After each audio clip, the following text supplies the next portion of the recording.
Yesterday in my discussion with Mineko64, I was asked when I thought we would see a loss in confidence in the U.S. currency. I hesitated a bit because it's always difficult to predict a change in mass psychology, but eventually I said that it would probably happen this decade. A subscriber asked me how I came to that conclusion, which is a good question. In this video I will answer that question and what I think it might mean. Going back to nearly the beginning of the Renaissance, there have been many dominant currencies. Usually it was technological superiority or access to trade routes and ports that led to a country dominating world trade. Once dominance was established, it was held for many decades, partially due to inertia and partially due to military might. These state of affairs would generally be in place for so long that people living at the time would take them for granted and start to view them as permanent. But such is the attitude that leads to abuse of that role. It was not uncommon for a country with a dominant currency to take on excessive debt or overextend itself militarily, which inevitably led to decline. We can see here that we've had many dominant currencies over the past 600 or so years. Most of them have been European. The United States became the dominant around the year 1920, mostly as a result of World War I. What is most interesting to me about this chart is that currency dominance seems to last anywhere from about 80 to 110 years. The U.S. has had a dominant currency position for 100 years, so we could say that this state of affairs, though feeling to most like it's permanent, is pretty long in the tooth at this point. We can certainly see now the types of abuses that have led to currency regime change in the past. If the U.S. position persists for more than a decade more, then it will be unprecedented. This does not mean that the dollar will simply go away. Declines in the past of dominant currencies were not generally sudden and dramatic, and the currencies themselves did not go away altogether. They simply lost their role as being dominant. Keep in mind, though, that for the rest of this discussion that's the case. Before we move on, I wanted to share some calculations that will be relevant later. In 1920, the UK possessed 864 metric tons of gold. It had a debt of 7.8 billion pounds sterling. This means that the debt relative to the gold stock was 53.3 times. So towards the end of the reign of the pound, other world nations were willing to extend credit to the UK more than 50 times the amount of gold that they had available for settlement. This is a sign of supreme confidence.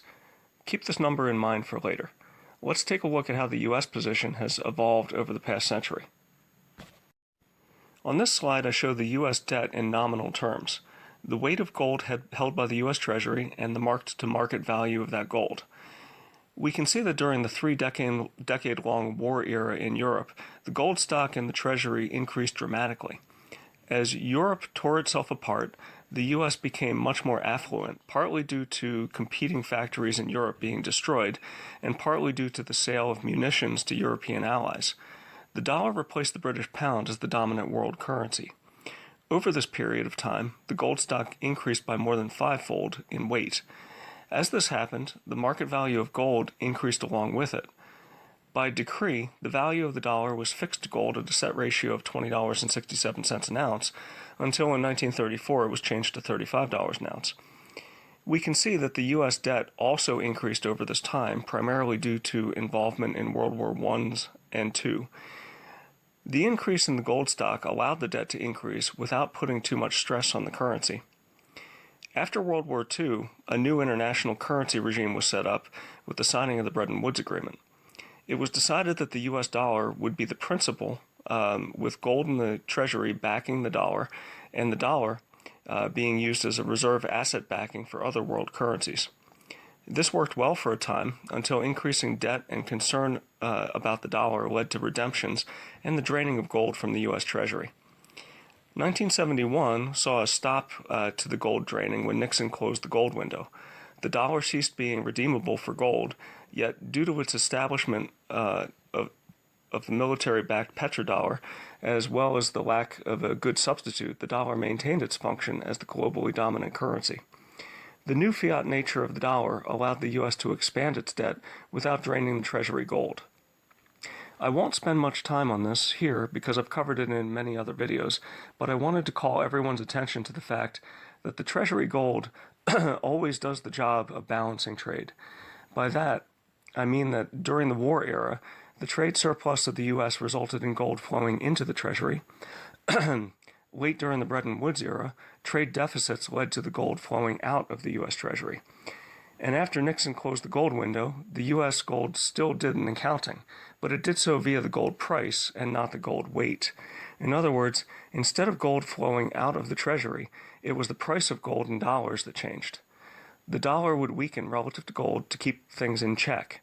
You can see this as the nominal value of the Treasury gold tends to increase with the nominal debt, even though the mass of gold remains for the most part constant after Nixon closed the gold window.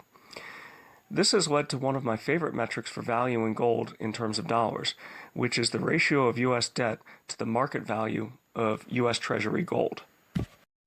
And here is how the ratio has evolved over time. We can see that before the major world powers agreed to adopt the dollar as the world reserve currency, the amount of debt the U.S. could take on was anywhere between twice the value of the gold that it held and 10 times. It was a pretty wide range that was dictated by the faith of the rest of the world in the U.S. ability to pay. When the U.S. entered World War I and again in World War II, the ratio was fairly low, indicating concern. During peacetime, the ratio was relatively high, indicating confidence.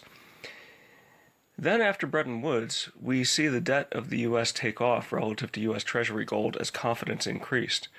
The lowest point post-Bretton Woods was 1980. I'd like to focus on that point for a moment. This was about 9 years after Nixon terminated redeemability of the U.S. dollar for gold. Concern in the ability of the U.S. to settle its debt in real terms declined, and the price of gold increased to a point where the ratio of U.S. debt to its gold fell right into the middle of the range prior to the Bretton Woods Agreement being signed. What was the catalyst for the gold price increase? It was primarily the oil-producing nations desiring settlement of debt in gold. They were bidding their surplus dollars for gold directly, and it ran the gold price up quickly due to the unavailability of gold on the market. Remember, the gold supply tends to dry up when it is needed most. The 1980 point is a very important point because we can use it to ask ourselves the question, what might happen to the gold price if confidence in the U.S. ability to fairly settle its debt is again lost? Notice that 1980 was not the end of the dollar. There was a confluence of events that took place which kept things going.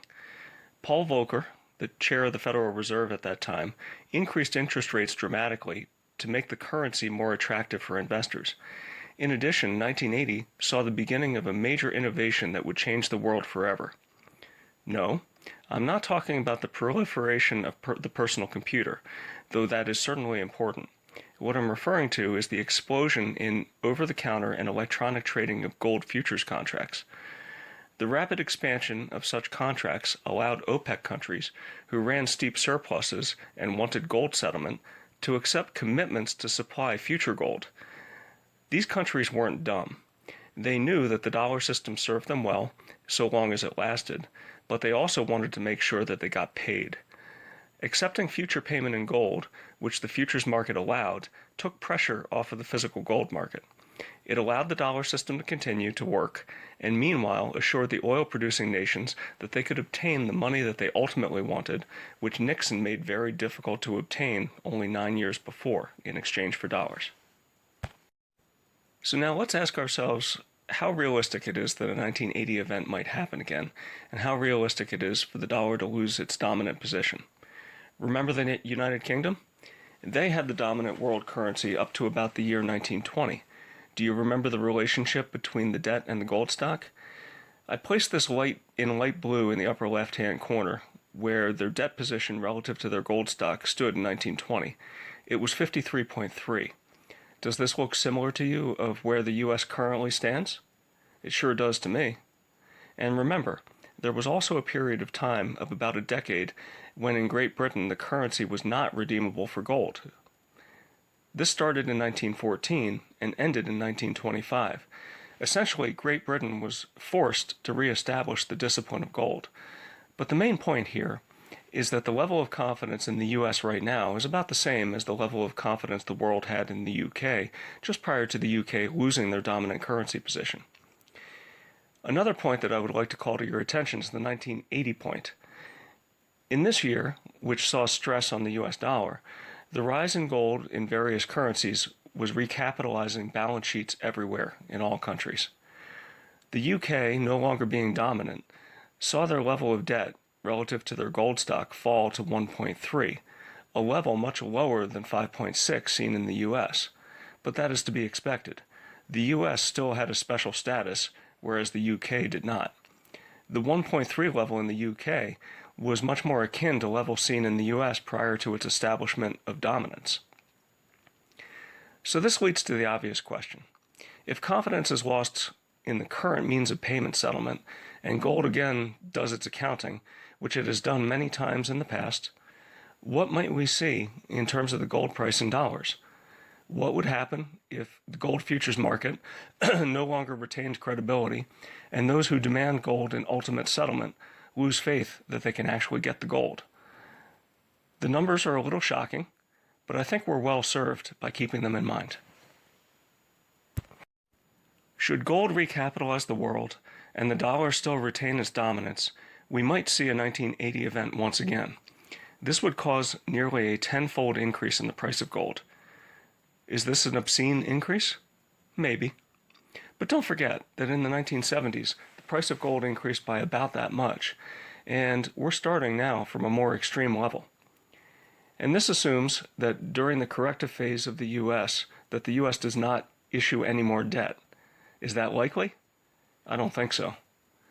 Now, does this mean that the purchasing power of gold would increase by a factor of 10? Probably not. It's likely that the increase in price is going to be partly an increase in real purchasing power of gold and partly a decline in the purchasing power of the dollar. But what if the U.S. shares the same fate as the British pound? Well, in this case, the price correction will be more extreme. The price of gold could increase by more than 40-fold. Crazy? Maybe. But we've seen data points like this in the past. Just look at the left-hand side of the graph. Do I think that such a price adjustment is likely? Frankly, I don't know. But neither can I say that it won't happen. This is the reason why I think everyone needs to have at least some gold. Gold. Get you some.